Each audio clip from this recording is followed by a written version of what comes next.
Despite that dominance, some fans have grown tired of his success. And almost all of those fans would love to have him as their QB. But I digress. Kimberly Martin sat down with Mahomes and discussed this perception of maybe sort of villainy as the Chiefs prepare to make a run at yet another Super Bowl.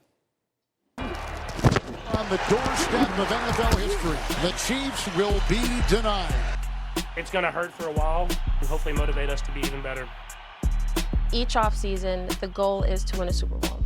When you come off last year's game, last year's Super Bowl, what's this offseason like as far as the preparation? You know, you always start back at zero. Winning it is obviously awesome because you get to enjoy the offseason. I think losing it gives you a little bit more hunger that you want to come back and prove that that's not the way that we play football here in Kansas City. Last year, you came in as defending champs, back-to-back years, but you guys kind of get typecast as maybe like the villains. Feels like the haters kind of came out a little bit. Incomplete, and it will be a flag thrown on the play. There is Patrick Mahomes fatigue at this point. Mahomes steps up, throws, and he got it. I would say you have a better understanding for the Patriots and their dynasty that they had. It's just, you start off as like everybody's favorite because you go out there and you're having fun, you're flying around, throwing the football everywhere and scoring a lot of points. And then you start winning, and as you start winning, people start to turn on you a little bit here, a little bit there, and you kind of become this villain. Personal foul, unnecessary roughness, defense number 39. Oh, come on.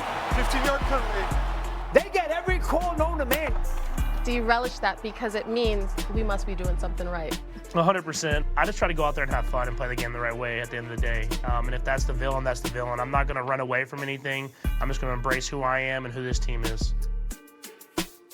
Can't even worry about it. For more on the Chiefs, check out all the episodes of The Kingdom, a 6-part docuseries chronicling their dramatic pursuit of a Super Bowl three-peat, the legacy of the franchise, and the unforgettable characters who built its modern-day dynasty. Yep, and you stream it now on the ESPN app and on Disney+. It's a great watch. Go check it out. No question. But we had a dress rehearsal to address between the Bears and the aforementioned Chiefs.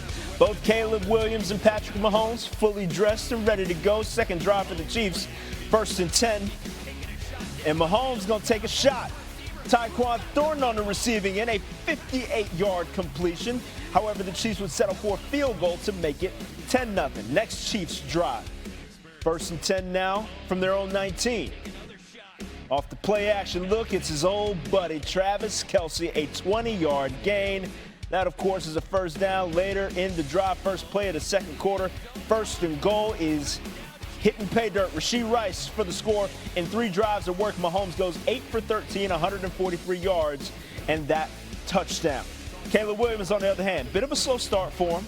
Pocket pressure, collapsing just a little bit, tries to get up out of there, but Chris Jones would get just enough of the shoelaces and top of the shoulder pads to bring him down. Bears would be forced to punt under a minute left now. Bears down by 17, 2nd and 10.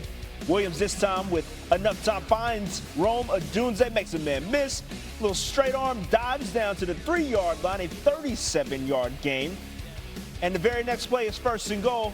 Odunze, one more again. This time beyond the goal line, a 3-yard score. 4 drives of work for Caleb Williams. Solid night. Bears win 29-27. And as you in that game, you know, I thought a number of guys played their tails off, particularly there in the second half. Was not the start we wanted from our ones on really offense, defense, or special teams. It was a little bit disappointing to see how slow we started. You know, defensively, we didn't feel like we controlled the line of scrimmage very well. We gave up some explosive plays. We had some costly penalties. And, you know, we couldn't stop them when they got down there in the red zone. So that wasn't good on that side. Offensively, first 2 possessions was really sloppy football that, you know, has plugged us in and out of camp so far. And unfortunately, that's what we got here tonight. There was a number of things that we could have done a better job of. You know, I felt Swifty come to life a little bit. You know, I thought he was going to give us a spark. And then finally we were able to get a field goal, and then the 2-minute right before half, that was a good thing to see. We hadn't really had much success before halftime in the 2-minute drill, so was pleased to see that. Second half was really a different story. Guys came out, they played hard, but you have a block kick and things like that on teams, you don't feel good about. And then, for us to come away with the win there at the end was really remarkable. Some individual performances stood out. Daniel Hardy, I thought, was tremendous. Getting the sack fumble was huge for us, and that really changed the game. And then Jade Walker in particular there on that last drive was outstanding. So, we'll take a look here at the tape, and it's tough when it's the last time you're in the locker room with a 90-man roster, and it's coming right around the corner here. So we'll have some tough decisions to make. We'll open it up. Why do you think that happened with the first-team offense, and what does that mean? You guys had made some momentum over the last week or so, it seemed like, and then this was... Yeah, it is disappointing to me offensively for sure, because I thought that we'd kind of worked our way out of that. I'm still learning this group as well, because we said this is our first time on the road, and we were going to find out what type of road team we were going to be, and if the first quarter was really any indication, it's not good enough. So we got to get better in a hurry. Good news is, we'll be able to look at this tape and coach it up with our guys, and I think it's out of our system, hopefully, for us going into the regular season. But yeah, we got to make sure that we start faster on offense and on defense. Was there something that led you to send Caleb back out there for the 2-minute drill, or were you planning to do that anyway? Well, we had a number of snaps in mind, and we hadn't hit that threshold yet, so we were really sticking to our plan. What were your thoughts on the third possession when you guys went down and got a field goal, and it looked like Caleb took a shot to roam there in the end zone? Yeah. We were able to start moving the ball, and there's some opportunities that are mixed in. I don't necessarily love that decision based on the look I saw, but we'll have to see what that looked like on tape. I felt like there was a safety in the way. So, once again, that's part of us seeing things. We're learning. The good news is he made it a high back five, which we alluded to in the past, and so it was going to be us or nobody. But we just want him to keep working through his progression there on that one. There was at least one play where Caleb held the ball for, it was like 5 seconds, I think. Sounds like good protection. And took a sack. See. How are you guys coming along in that as far as progressing through, being more decisive and not holding on to it too long, trying to make a play and then have a negative play? Yeah, last week was a really good start for us. This week it wasn't quite the same. It didn't feel like. So once again, we'll take a look at that, and we'll see what we need to address with it. Fumble to start the game for the offense anyway. What did you see on that play? It looked like Zacchaeus was coming across. Yeah, bad ball handling. Yeah, we walked through all the openers to start the game, and we didn't execute them very well. How nice is it to see both of your quarterbacks execute the 2-minute drives like they did? Yeah, that was a step in the right direction. Our defense had really, for the most part in training camp, had the upper hand on us. So to see them do it at a high level there and get us a couple touchdowns, that was huge. How much of your full offense do you think you guys will be able to have ready for that opener, and how much will you have to maybe scale back based on some of the lack of progress you've seen? Yeah.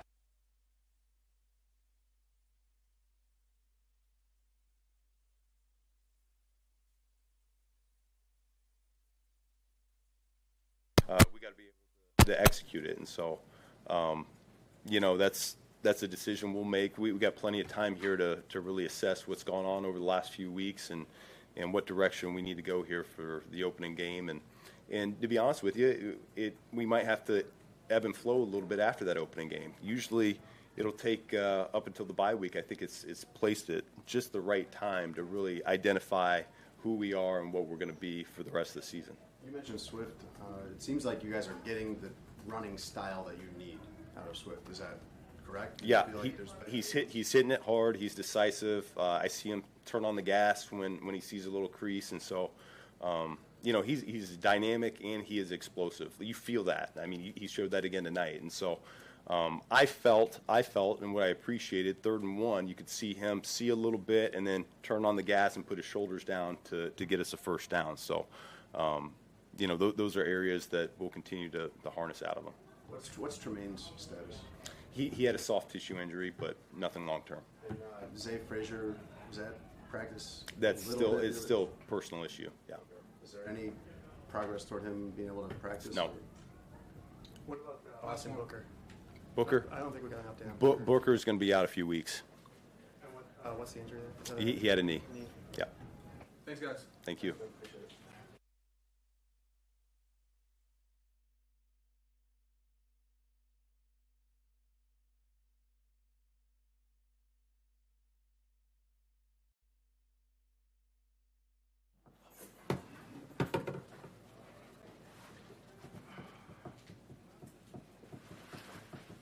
Ben seemed pretty upset about the first team offense today. How'd you feel about it?